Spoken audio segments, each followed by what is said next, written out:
नमस्कार साथियों, एक बार फिर स्वागत है आपका मेरे चैनल पे।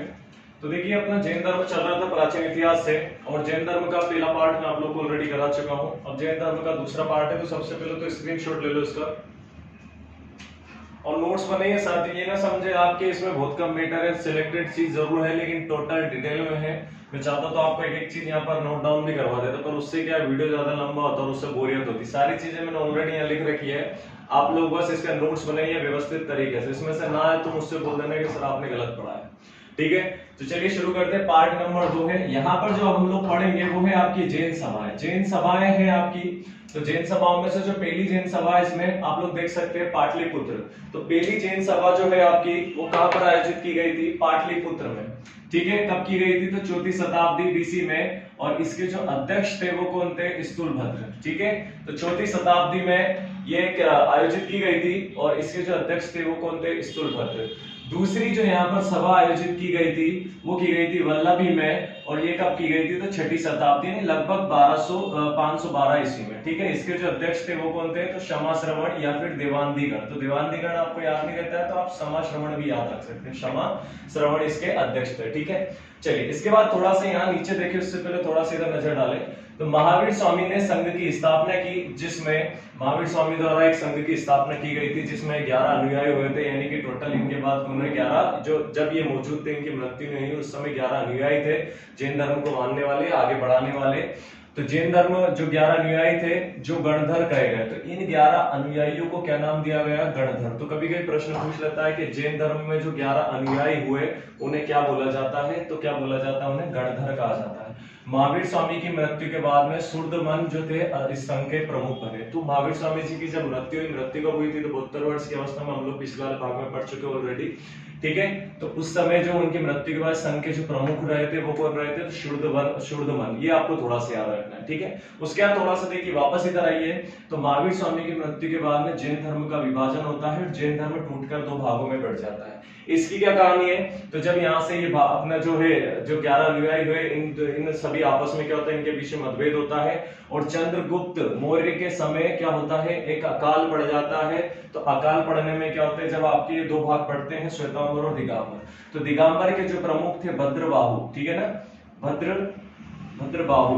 ये भद्रबाहु क्या है? वहां से यानी कि मगध से निकलकर दक्षिण भारत, यानी कि श्रवण बेलगोला नामक एक जगह है दक्षिण भारत में, जिसे हम लोग पढ़ते हैं, ठीक है ना, दक्षिण भारत में इस तरफ। तो यहाँ पर श्रवण बेलगोला एक स्थान है, वहां पर चले जाते हैं, और जब वहां से पुनः लौटकर मगध पर आते हैं तो ये देखते हैं कि यहाँ पर सारी चीजें जो है बदल जाती है, और बदलती है किसके माध्यम से? तो स्थूलभद्र, क्योंकि दोनों एक ही उससे धर्म से थे, तो यहाँ से 2 धर्म बढ़ जाते हैं, ठीक है ना। तो एक होता है श्वेतांबर और दूसरा है आपका वो क्या है? दिगंबर। तो श्वेतांबर में क्या थे? तो जो इस धर्म को मानते थे, ठीक है। तो सबसे पहले तो इसके जो मेन मुखिया थे वो कौन थे? स्थूलभद्र थे, ठीक है, इसके संस्थापक। और इसमें आपको मेन चीज याद रखनी है कि इस श्वेतांबर धर्म को मानने वाले लोग जो थे, ठीक है ना, वो श्वेत वस्त्र पहनते थे। आप लोग देखते हैं जैन धर्म में, हम लोग देखते हैं कि एक तो होते हैं उसमें जो मुनि वगैरह होते हैं वो सफेद कपड़े पहन के सफेद वस्त्र धारण करते हैं, और कुछ होते हैं जो बिल्कुल नग्न अवस्था में रहते हैं, नहीं कपड़ों का त्याग, वस्त्रों का त्याग कर देते हैं, ठीक है। तो जो सफेद वस्त्र पहनते हैं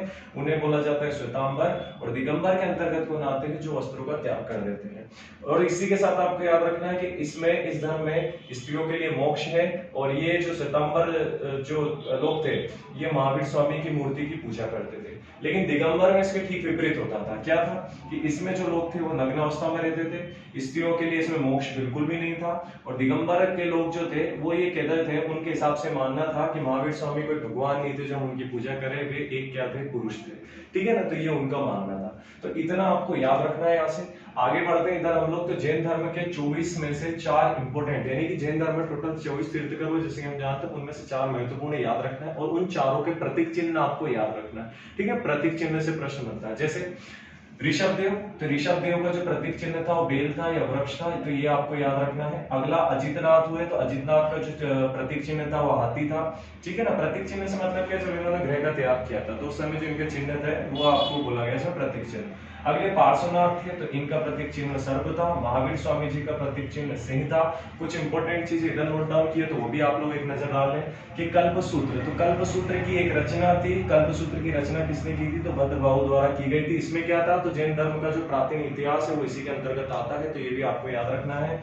अगला है खजुराहो मंदिर का निर्माण किसने कराया था, तो चंदेल शासकों ने कराया था, जैसे कि आप जानते हैं। और ये किस धर्म से संबंधित है, जैन धर्म और हिंदू धर्म दोनों से संबंधित है खजुराहो का मंदिर। और ये मध्य प्रदेश में पड़ता है। मध्य प्रदेश में कहाँ पड़ता है ये आप लोग कमेंट करके मुझे बताएंगे। आगे बढ़ते हैं तो माउंट आबू, जैसे कि हम जानते हैं राजस्थान में पड़ता है। माउंट आबू पर दिलवाड़ा मंदिर का निर्माण करवाया है। और दिलवाड़ा मंदिर कहाँ पर है आपका, माउंट आबू राजस्थान पे है। और इसका निर्माण किसने करवाया, तो सोलंकी जो शासक थे उनमें से एक थे विमल शाह, तो विमल शाह द्वारा इसका निर्माण कराया गया था। किसने करवाया था, सोलंकी शासक विमल शाह ने इसका निर्माण कराया गया था, या उन्हें ऐसा श्रेय दिया जाता है कि इनके द्वारा ही दिलवाड़ा मंदिर का निर्माण कराया गया था, तो याद रखना। अगला है श्रवणबेलगोला में बाहुबली की विशाल मूर्ति एक मिली है, या एक विशाल मूर्ति है श्रवणबेलगोला में बाहुबली की, तो ये भी आपको याद रखना है। तो साथ ही उम्मीद है आपको वीडियो अच्छा लगा होगा। छोटा सा प्रयास है, धीरे धीरे मैं बहुत सारे वीडियो लेके आऊंगा, तो बहुत सारी चीजें चेंज भी करूंगा, बदलाव भी आएगा। तो खिलचीपुर से ये वीडियो मैं बना रहा हूँ, बहुत छोटी सी जगह है, तो साथ ही ना कोई चार्ज लग रहा है, ना कोई आपका पैसा तो लग नहीं रहा है। आप सिर्फ वीडियो को देखें, नोट्स बनाएं और अपनी तैयारी करें। जय हिंद, जय भारत।